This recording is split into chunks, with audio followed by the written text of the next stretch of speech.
Holy, you're not going to believe some of the great new wave albums I got this weekend. You're watching Value Vinyl with Mark.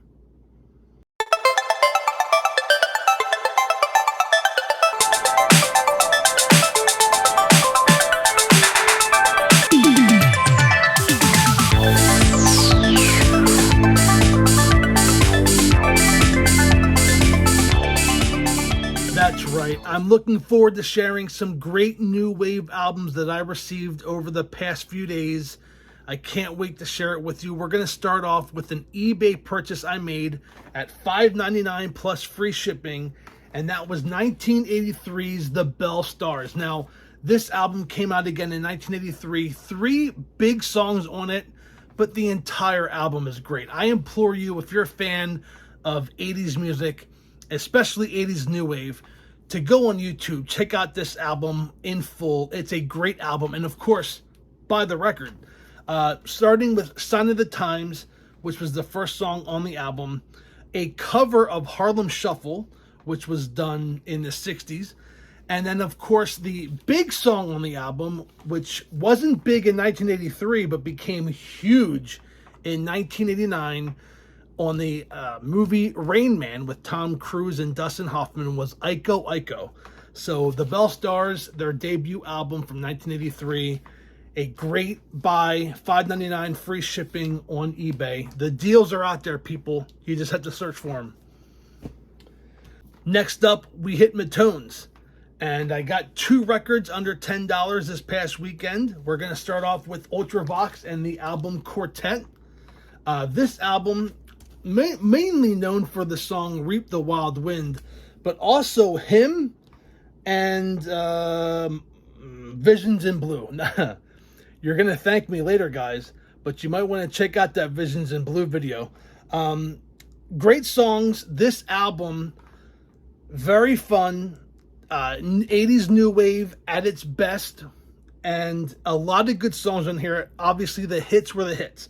Again, Reap the Wild Wind, him, and Visions in Blue were the big hits from the album, but the entire album, great from start to finish. Ultravox, Quartet, and as you can see, $7.99 at Matones. I also picked up Peter Gabriel and Security. The big songs on the album, of course, would be Shock the Monkey, I Have the Touch, and Wallflower. Wallflower, one of the ballads of the album. This was the solo album of Peter Gabriel prior to the absolutely huge album of So from 1985. But this album came out in 83. Again, Shock the Monkey, probably my favorite song on the album. One of my favorite Peter Gabriel songs of all time. And of course, if you're inclined to take a listen, covered very well by Ozzy Osbourne. We also hit Nichols, the store that I talked about in an earlier video. Bought 4 records there. We have Sly Fox, Let's Go All the Way, $3. This album, I'd love to tell you that it's a wonderful album and every song on here is great, like I do in some of the other cases. The hit was Let's Go All the Way. That's the song. The 80s pop maybe kind of bordered on new wave a little bit, but 80s pop, that's the song that most people would know. If you heard it, oh yeah, I recognize that. A couple good songs on here. Don't Play With Fire and I Still Remember are also good songs on the album, but make no mistake that Let's Go All the Way was the hit and was the song that people bought this record for. And I spent $3, which is a good find, if you ask me. Next up is Breakfast Club and their self-debut album, Breakfast Club. Got that for $4. The big songs on here were Never Be the Same, Right on Track, and a cover of Expressway to Your Heart. Right on Track hit number 7 in the Billboards in May of 1987. Never Be the Same also charted. I think it was a top 20 hit. And Expressway to Your Heart was a number 30 hit in the U.S. dance charts. So Breakfast Club and their self-titled album from 1987. Also up is Split Enz. Bought this record for $3. What's key about this, if you're not familiar with the band, is that the lead singer, I believe his name is Neil Neil Finn. Neil Finn's the lead singer. He also left Split Enz to form Crowded House and Don't Dream It's Over. And if you were like myself and my wife Christine, we saw Fleetwood Mac when they toured in 2019. And Neil Finn was, I guess, one of the people that took the place of Lindsey Buckingham. And it was him and Michael Rutherford from Tom Petty and the Heartbreakers.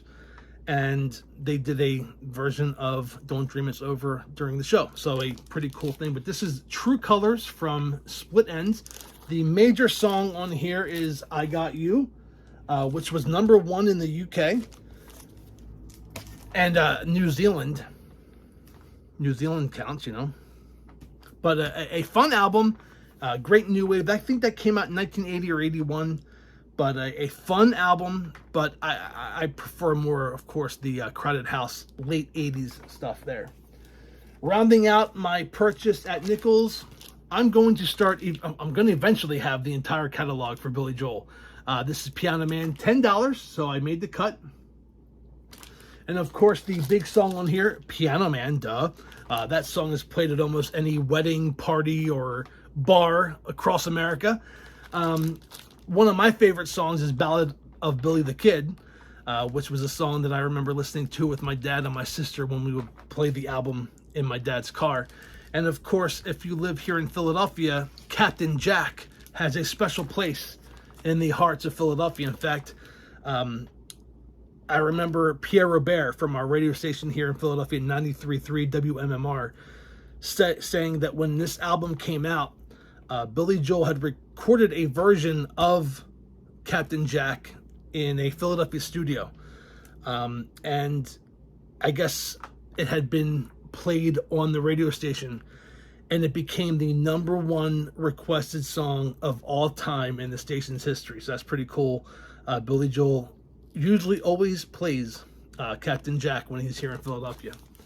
So adding that to my collection, I'm going to have that entire catalog of Billy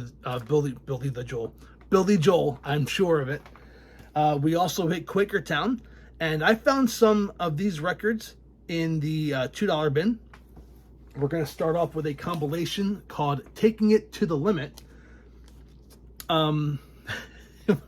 When I share the track list of this album, you're going to probably shake your head like I did. My wife found this and said, I think you're going to like this. And I liked it for all the wrong reasons.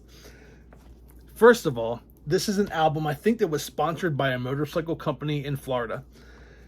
The theme to Taking It to the Limit.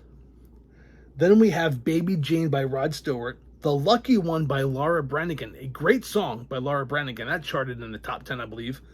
Against All Odds by Phil Collins. That was the ballad to the movie soundtrack, Against All Odds. Doctor Doctor by the Thompson Twins. I mean, new wave right there. Then Jeopardy, Greg Kihn Band. Got a Hold on Me, Christine McVie. We just talked about Fleetwood Mac. We just lost Christine McVie recently. But that's probably her best solo song, is Got a Hold on Me. That's All by Genesis, which was, I think, on the Genesis album in 1983. You Can't Stop Rock and Roll by Twisted Sister. So this album has Phil Collins, Laura Branigan, Rod Stewart, and Twisted Sister. And let's not forget, theme to Taking It to the Limit to end the album as well. I'll tell you what, I listened to this as soon as I got home. This was the first one I popped on just for the wild mix of music, and it did not disappoint. So a fun album and worth every penny of $2. Also found Blind Faith. This is not the underage girl pictured on the album Naked version, of course. This is the band version. So it came out in 1970, I believe. You're talking about a super group of people. Eric Clapton, Ginger Baker from Cream, and of course Steve Winwood from Traffic, and Spencer Davis Group. And a great album. Of course, the two major songs that I'm most familiar with would be Can't Find My Way Home and Presence of the Lord. but a great album, not a bad song on the album. Very worth the $2. Cover's not in great shape. I'm not sure if that picks it up, the staining on the back here, but the record plays pretty well. Some slight pops and crackles, but it was $2, so not bad at all. Back to the new wave, English Beat and Special Beat Service. Now, of course, here in the States, they're called the English Beat. Everywhere else, they're called The Beat. This has their two, I would say, most popular songs, I Confess and Save It for Later. Save It for Later, if I was being honest, is probably one of my top 20, 25 songs of all time. Just a great, upbeat, positive song. I just love it. It's a great song. And I have, this is the first studio album of the English Beat that I have. I have basically what's, I guess, equal to their greatest hits. Which sometimes is cheating because you don't get to listen to all this stuff. You only hear the best of the best. This is a fun album to play back and forth. I would say that they're new wave, but they're more ska than anything else, the early ska. But a great fun band. I am a big fan of the English Beat and a great $2 find. Keeping it with the new wave, we have Squeeze and Sweets from a Stranger. The main song on this album was Coffee in Bed.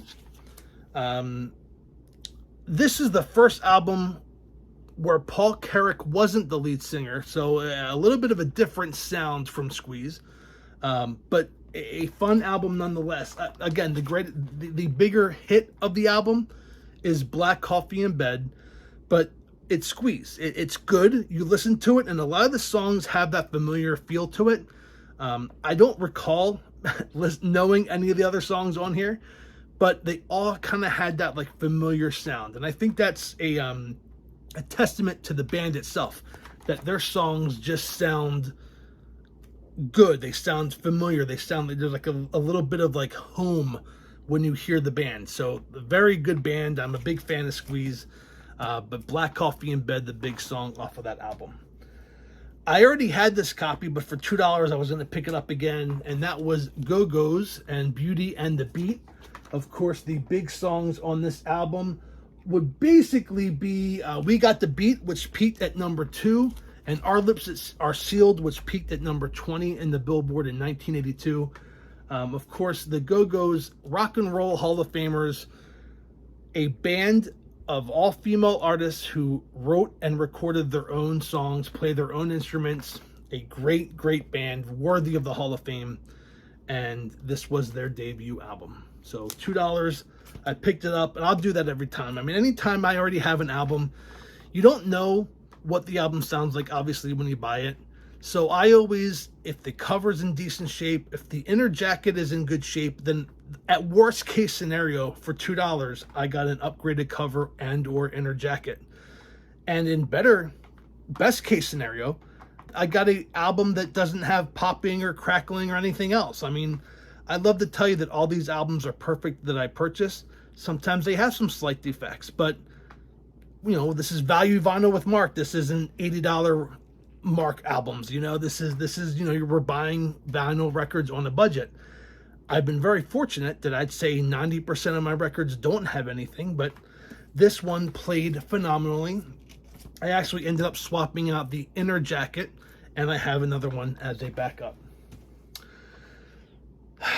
A couple videos ago, I made a comment that The Call reminded me of a mesh of The Clash and Pink Floyd.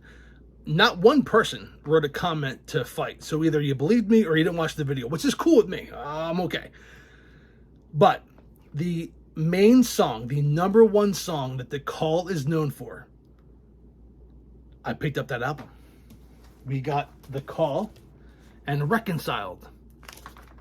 Now, for all you vampires out there, track number 2, Take Off Your Shirt, Play the Saxophone on the Beach, I Still Believe, from the Lost Boys soundtrack. That was 1986.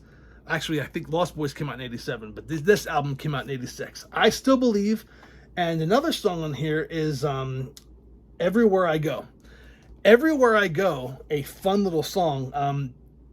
That was the, I think, first single released off the album. That's the #1 song on the album. Has a who's in it? The lead singer of Simple Minds is in it. I think Jim Kerr. Is that Jim Kerr?